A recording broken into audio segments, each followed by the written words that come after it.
বাজানো ও আমার দৌলতপুর এলাকার পর্দার অন্তরালের মা বোনেরা, গভীর মনোযোগ দিয়া বয়ানটা শ্রবণ করার চেষ্টা করবেন। তাহলে আমরা সবাই আল্লাহর বান্দা, আল্লাহর ইবাদত করি, আল্লাহর প্রশংসা করি। আল্লাহ কয়, বান্দা তোমরা আমি আল্লাহর বেশি বেশি প্রশংসা করো। মাবুদ আপনার প্রশংসা করলে আমাদের লাভটা কি হবে? আল্লাহ কয়, বান্দা যখন তোমরা আমার প্রশংসা করো, আমি আল্লাহ তোমরারে আমি আল্লাহর নিয়ামত বাড়াইয়া দেই। কেমন নিয়ামত বাড়াইয়া দেই রে বাবা? যখন আল্লাহর বান্দারা আমার আল্লাহরে আল্লাহ কইয়া ডাক দেয়। আল্লাহ কয়, বান্দা দুনিয়ার জমিনের মধ্যে অভাবে থাকলে আমি আল্লাহ অভাব দূর করে তোমারে নিয়ামত দেই, তোমারে সম্পদ দান করি। বিপদে পইরা যখন আমি আল্লাহরে আল্লাহ কইয়া ডাকো, আমি আল্লাহ তোমারে বিপদ থেকে উদ্ধার করে আমার নিয়ামত দান করি। অসুস্থতার মধ্যে পইরা যখন আমি আল্লাহরে আল্লাহ কইয়া ডাকো, আমি আল্লাহ তোমার সুস্থতার নিয়ামত দান করি। সাহাবায়ে কেরাম একটা ডাক দিয়া কই, নবী গো, ইয়া রাসূলুল্লাহ, ইয়া হাবিবাল্লাহ, নবী গো, আপনি নবীর কাছে জানতে চাই, আপনি নবী বলেন না আল্লাহ তাআলার নিয়ামতের শুকরিয়া প্রশংসা কেমনে করে? আমার নবী কয়, উম্মত, এক নাম্বার আল্লাহ তাআলার কোরআনের তেলাওয়াতের মাধ্যমে। হে আমার দৌলতপুর এলাকার পর্দার অন্তরালের মা বোনেরা গো, আজকের মাহফিলটা দেখছেন নি? কার স্মরণের মাহফিল? হযরতে খাজা মঈনুদ্দিন চিশতি সানজিরি আজমিরি রহমতুল্লাহ আলাইহির স্মরণের মাহফিল। আবার এমন একটা দিনে মাহফিল, আজকে খাজা গরিবে নওয়াজের উরুস পালন হইতেছে আজমির শরীফে। আবার বাংলাদেশের ভক্তরা এই বাগাবাড়ির জমিনে, দৌলতপুরের জমিনে আলহাজ মিজানুর রহমান সাহেবের ভক্তবিন্দুরা মিলা সুন্দর একটা প্রেমের বাগান সাজাইছে, জান্নাতের বাগান সাজাইছে। আইরে খাজারে তো তোমরা চিনো না, এই খাজার বাড়ি তো বাংলাদেশে না, এই খাজার বাড়ি তো আবার ভারতের জমিনেও না। এই খাজার বাড়ি কোন জায়গায়? ওই খাজার স্মরণে মাহফিল কেন হয় দৌলতপুরের বাগাবাড়িতে? তাহলে বুঝতে হবে ওই দয়াল খাজা এমন একটা প্রেমের আসর জমাইয়া গেছে, দয়াল খাজা এমন একটা দুনিয়ার জিন্দিগি কাটিয়ে গেছে, যেই জিন্দিগি আমার আল্লাহর কাছে ভালো লাগছে। আর আমার আল্লাহর কাছে ভালো লাগছে বিদায় দুনিয়ার মানুষের কাছে আমার আল্লাহ তারে ভালো বানাইয়া দিছে। খাজা গো, আপনার কেন এত সম্মান, কেন এত মর্যাদা? কয়, আমি খাজা তো ভারতে ছিলাম না, রাহমাতাল লিল আলামিন নবী ইশারা দিয়ে আমি খাজা মাইনুদ্দিন ভারতে পাঠাইছে। আমি আমার বয়ানটারে এই ধারাবাহিকতায় শেষ পর্যন্ত বয়ান শেষ করব। আপনাদের যদি কষ্ট না হয়, তবে আমি আমার দৌলতপুরের এবং আশেপাশে এলাকার মা বোনদেরকে বলবো, মা গো মা, যদি তোমার গর্বের মধ্যে থেকে খাজা বাবার মতো একটা নেককার সন্তান জন্ম দিতে চাও, আব্দুল কাদের জিলানির মতো নেককার সন্তান জন্ম দিতে চাও, বড় পীরের মতো সন্তান জন্ম দিতে চাও, তাহলে তোমরা মা বোনেরা ওই আল্লাহ তাআলার কোরআনটারে বেশি বেশি করে তেলাওয়াত করবা। আসেন বাবারা, আল্লাহ তাআলার নিয়ামত পাওয়ার জন্য আমরা বেশি বেশি করে কোরআন তেলাওয়াত করব। আমি সব জায়গায় গেলে মা বোনদের ব্যাপারে নসিহত গুলা করার চেষ্টা করি। মা বোনেরা মসজিদের ইমাম সাহেবের কাছে, মুয়াজ্জিনের কাছে 100-200 টাকা দিয়া ফাটাই, হুজুর দোয়া কইরেন, আমার ঘরের মধ্যে বরকত নাই, রোগ শোক ছাড়ে না। আমি কইমু গো মা, যদি ঘর থেকে রোগ শোক বালা মুসিবত দূর করতে চাও আর ঘরের মধ্যে আল্লাহ রহমত আনতে চাও, বেশি বেশি করে কোরআন শরীফ পড়বা গো মা, দেখবা বরকতের কোনো অভাব হবে না। আর আমার মা বোনেরা কোরআন পড়ব দূরের কথা, দাড়ি পাকা মুরব্বীরা জিগাও, ঘরের কন্যা দিয়ে আগে গেলে, হাইটা গেলে কোরআন তেলাওয়াতের গুনগুন গুনগুন আওয়াজ শোনা যাইতো। আর অনকালার বেডিরা এমন গুমগুমায়, ঘরের কন্যার থেকে তাদের নাকের খটখটানির আওয়াজ শোনা যায়। কথা কন্যা ঠিক কিনা? এই জন্য আমি আমার দৌলতপুরের মা বোনদের কাছে বলবো, মা গো মা, যদি তুমি আল্লাহওয়ালা মা হইতে চাও, যদি তুমি নবীওয়ালা মা হইতে চাও, তাহলে আল্লাহ তাআলার কোরআনটারে এমন ভাবে তেলাওয়াত করবা গো মা, তোমার গর্ভ থেকে যখন সন্তান জন্ম হইব, একটা আল্লাহওয়ালা সন্তান জন্ম হইব, তোমার ঘরে রহমতের অভাব হইতো না, তোমার ঘরে আল্লাহ তাআলার বরকতের অভাব হইতো না।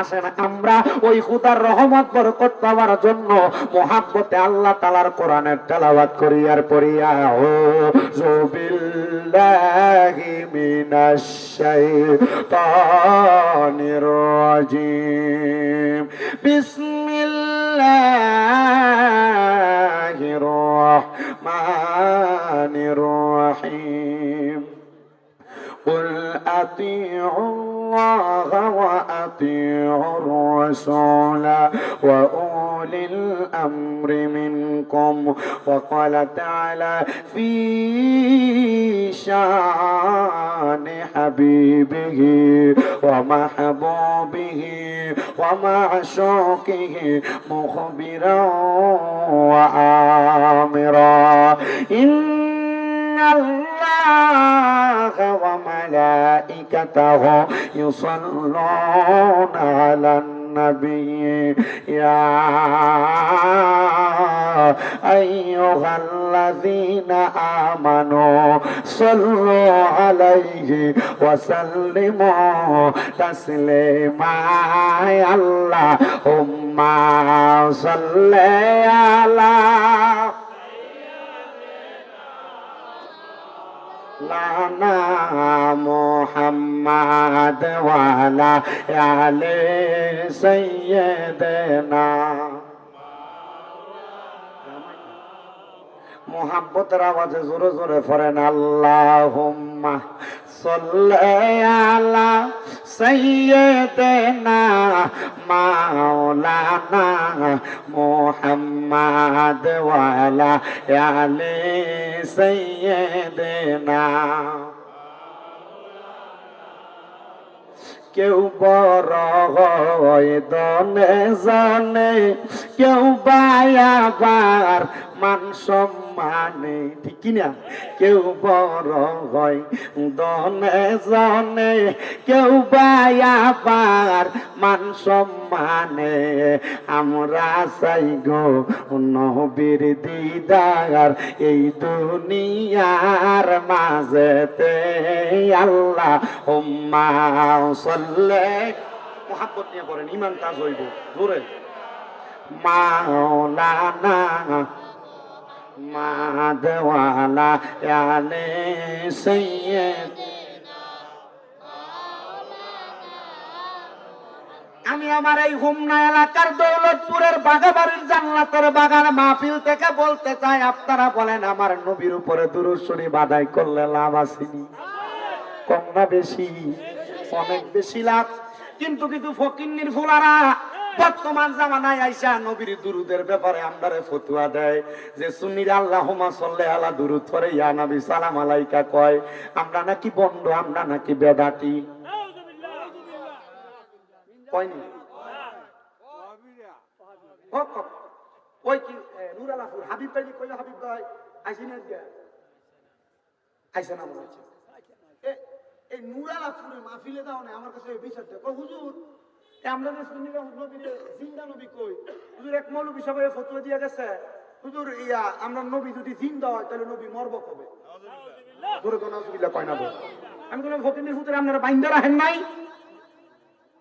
বাইন্দা রাখেন না আপনারা আর আমি রাহমাতুল লিল আলামিন নবীর ব্যাপারে তো বাজে মন্তব্য করে চলে যাব আর আপনি মুসলমান হয়ে বসে থাকবেন আল্লাহর কাছে আপনি জবাব দিতে পারবেন না আল্লাহ আমাদের বোঝার তৌফিক দান আমি ব্যাকল হয়ে যাই মাঝে মাঝে নিজে ব্যাকল হয়ে যাই আমি চিন্তা করি আল্লাহ আমার এলেম কালাম কম তবে কোনোদিন আমার মুখ দিয়া রহমতের নবীর ব্যাপারে এমন কোনো কথা বলাইও না যে কথার কারণে আমার কুফরি আকীদা বহন হয়ে যাবে আল্লাহ আমার মুখ দিয়া রহমতের নবীর ব্যাপারে এমন কোনো বাজে কথা বলাইও না যে কথার কারণে আমার ঈমান আকীদা ধ্বংস হয়ে যাবে কারণ ঈমান যদি শেষ হয়ে যাগা কবরে যাইবেন যত পারে নামাজ পড়তে পড়তে কপালের একবার কালা বানাই নেবেন কাম হবে এই জন্য আপনার কাছে আবদার নবীজির দূরত্রা ফললে লাভ আছে না নাই আমার নবী একটা ডাক দিয়া কই উম্মত যেই ব্যক্তি আমি নবীর প্রতি যত বেশি দুরূদ শরীফ আদায় করব রে উম্মত ওই ব্যক্তি জান্নাতের ভিতরে আমি নবীর তত কাছাকাছি থাকবো জোরে জোরে কোন সুবহানাল্লাহ বাজানো আমার নবীর কলিজার টুকরা একজন সাহাবী আমার নবীরে দাওয়াত দিছে। আমার নবীর বাড়িতে আমার নবীরে যখন দাওয়াত দিছে, নবী তার বাড়িতে দাওয়াতে যখন যায়, আমার দয়াল নবী রাহমাতুল্লিল আলামিন নবীর দাওয়াতে যাওয়ার পর ওই সাহাবী বড় শখ কইরা আমার নবীর মোহাব্বতে আমার নবীর জন্য বাজার থেকে বড় একটা মাছ কিনা নিছে। কিন্তু মাছটা তার স্ত্রী রান্না করে কাটার জন্য রান্নার জন্য দিছে।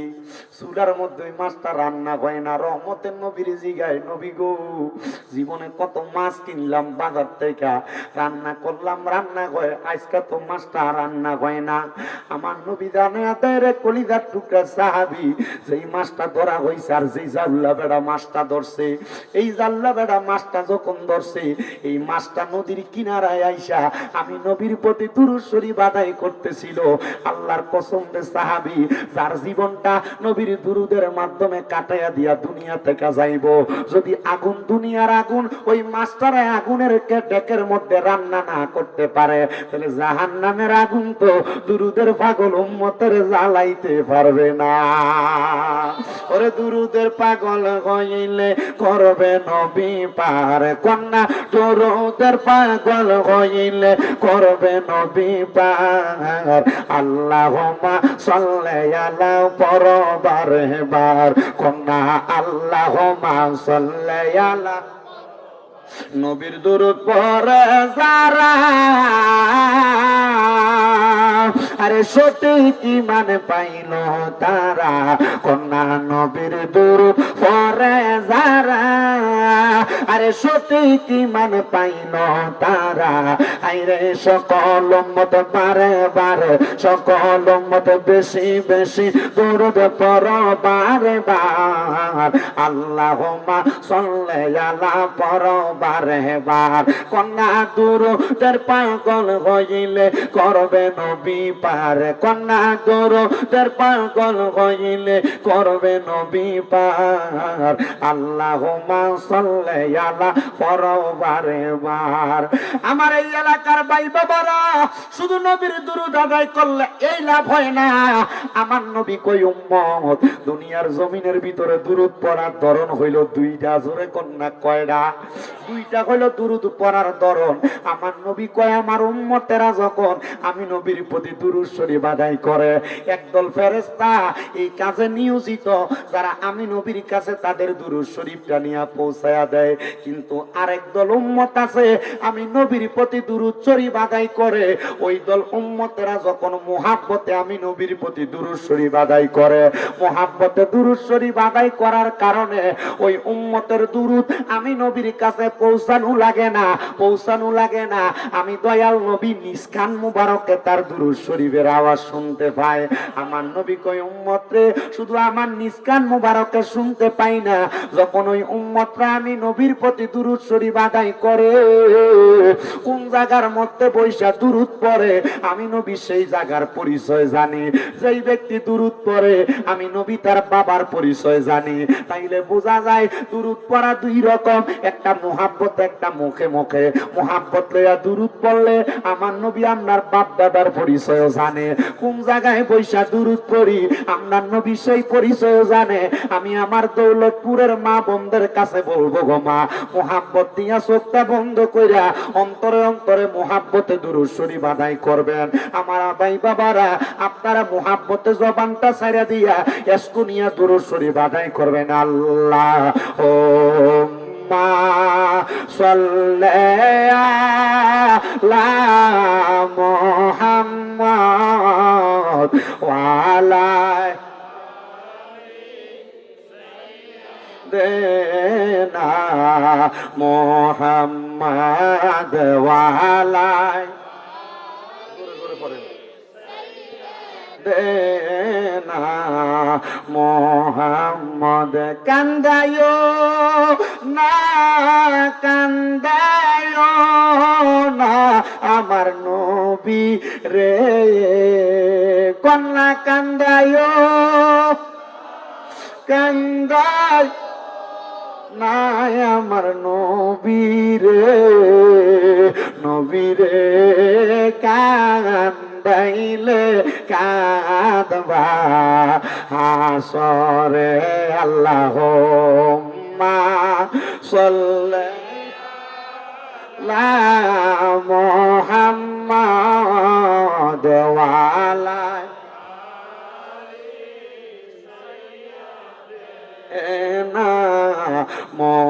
মুহাম্মাদ ওয়া আলা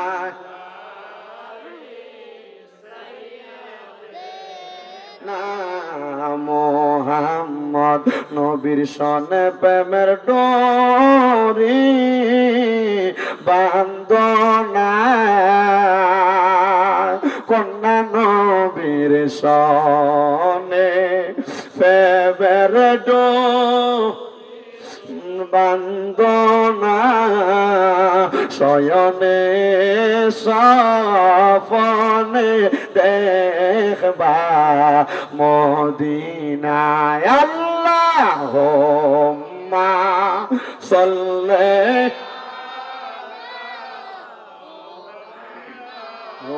আলা সাইয়্যিদ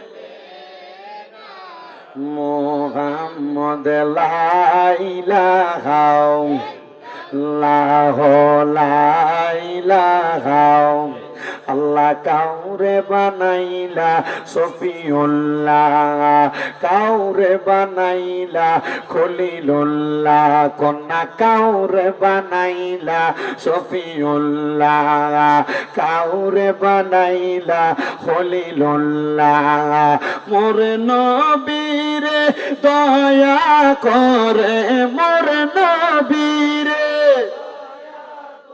রে বানাইলা হাবিবুল্লাহ লা ইলাহা ইল্লাল্লাহ ও লা ইলাহা হাইরে নামাজে রোজা চাই রহনা কে মা বাবার খেদমত চাই রহনা আমার নবীর দরুদ বইল না কন্যা নবীর দরুদ আমার নবীও তোমায় ভুলবে না লা ইলাহা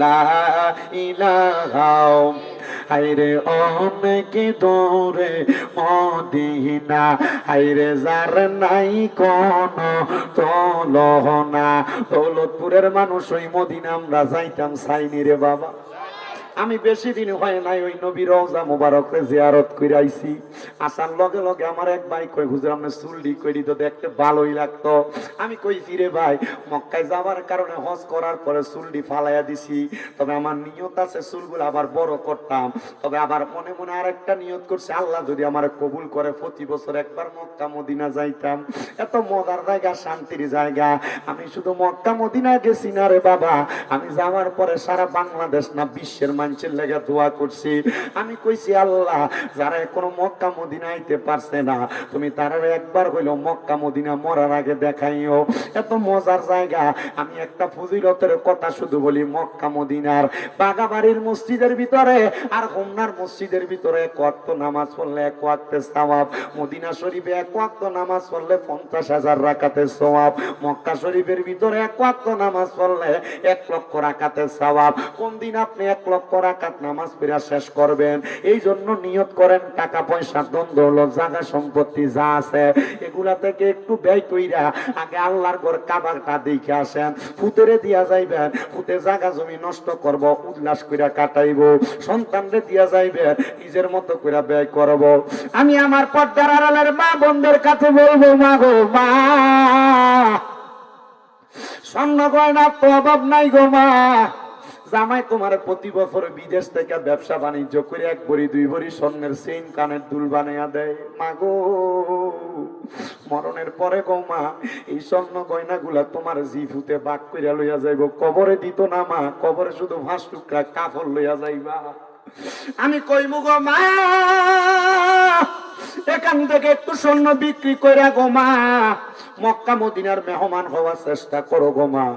আল্লাহর কাবা ঘরটার দিকে ছায়া ছায়া যখন চোখের পানিটি ফালাইবা, কাবা ঘরের গিলাপটা ধরে ধরে দোয়া করবা।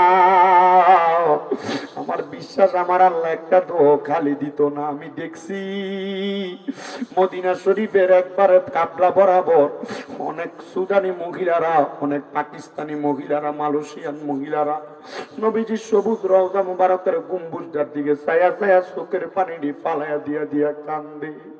এত মজার জায়গা, এত আরামের জায়গা।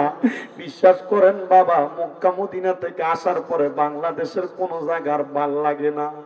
আমার মনটা চায় যদি মদিনা শরীফের ভিতরে প্রত্যেকটা ওয়াক্ত নামাজ পড়তে পারতাম, আমার কলিজাটা ঠান্ডা হইতো।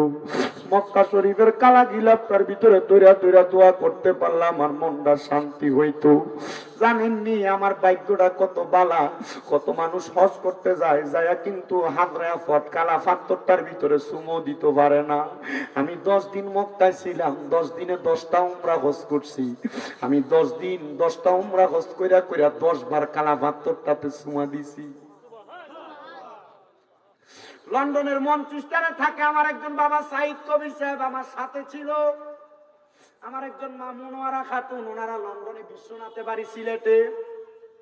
ওনার কাছে যখনই আমি আয়া কইতাম মা আজকে আমি চুমা দিছি, উনি আমার কইতো এখন শরীরে শক্তি আছে, পারছো চুমা দিতে। আমি কইছি আপনি দোয়া করলে আরো কবুল হইব। আমি যেদিন আখিরি বিদায় তাওয়াফ কইরা মক্কা শরীফ থেকে চলে আসবো, আমি তখন যাইয়া আবার আল্লাহর কাবা ঘরের কালা গিলাপটার মধ্যে চুমা দিছি, আবার কালা পাথরটার ভিতরে চুমা দিছি। কিন্তু আমি যতবারে চুমা দিতে গেছি আমার বিবেক একবার একবার বাধা দিছে। আমি যে প্রতিদিন চুমা দিতে যাই, আমার কারণে তার একজনেরও চুমা দিতে কষ্ট হয়তো হয়। কিন্তু আমি চিন্তা করছি আমার জীবনে লুকায়া লুকায়া তো আমি অনেক গুনাহ করছি, গোপনে গোপনে অনেক গুনাহ করছি, তবে কোনোদিন পরের হক মাইরা খাই নাই। আমি কাবা ঘরের কালা কাল পাথরটার মধ্যে হাজরা আসওয়াদের চুমা দেওয়ার কারণে আল্লাহ যদি আমার গোপনের গুনাহটি মাফ করে দেয়, আমার জীবনটা যাইব। তবে মনে রাখো বাবা, দুনিয়াতে কারো জমি দখল কইরা সুদের টাকা ঘুষের টাকা খাইয়া পরের হক খাইয়া মক্কা মদিনা যাইয়া কালা পাথরে চুমা দিবা জীবনের গুনাহটি মাফ করাইবার লাগা, তখন তোমার গুনাহ তো মাফ হইতো না। পাথরে চুমা দিয়া যত মানুষের গুনাহ লাগছে, ওই গুনাহটিও কান্দে লইয়া বাংলাদেশে আইবা। হজ করিতে মক্কায় গেলা খরচ কইরা টাকা, এই টাকা গরিবকে দিলে গরিব থাকি তো কেঠা। আরে কেউ যায় টাকার গুমানে, কেউ যায় দেশে ভ্রমণে, কেউ যায় টাকার গুমানে, কেউ যায় দেশে ভ্রমণে। ওরে ধনীরা যায় ধনের টানে, আনিতে সোনা দানা, শুধু খাইলে নামাজ হবে না, অমন বোঝো না, গোশ খাইলে নামাজ হবে না। পরের হক মাইরা হজ করতে যাইবেন, আমার মক্কা মদিনা গেলে হজ হইব। আল্লাহর কসম এমন না হাদিস আপনি হইয়েন না, এমন হজ করে কোনো লাভ হবে না। কবরে ফিটা কিন্তু আল্লাহ তাআলা দিতে তখন বাড়াইয়া 2টা বেশি দিব। এই জন্য বাবা হালাল টাকা দিয়ে হজ করার তৌফিক আল্লাহ না সবাই রে দাও। কারা কারা হালাল টাকা দিয়ে হজ করতে চান ডান হাতটা তুলে আমার আল্লাহরে দেখান, আল্লাহ যেন কবুল করে। নিজাম একটা জোরে তাকবীর দছে।